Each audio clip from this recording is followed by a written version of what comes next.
बाराकाऊ में जो वज़ीर-ए-आज़म के घर से बिल्कुल 1 किलोमीटर के फासले के ऊपर 4 साला बच्चा किडनैप हुआ और उसकी लाश फिर बरामद हुई, इसके ऊपर आपके क्या कमेंट्स होंगे? क्या आप अपनी कमेटी में भी लेंगे इस मामले को?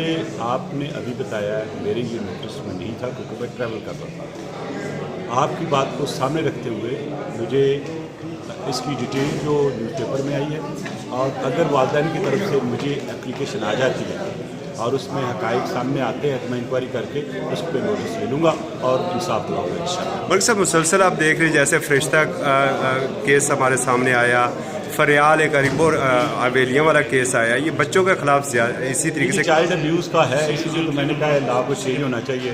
मैं तो कहता हूँ जब सरेआम फांसी दो तो कुछ लोग नाराज़ होते हैं मुझसे, NGO वाले भी नाराज़ होते हैं, लेकिन मेरा हाल जब तक हम सख्ती से इनको नहीं निपटेंगे, डिटरेंट सख्त नहीं होगा, उस वक्त तक काम नहीं होगा। बहुत बहुत शुक्रिया।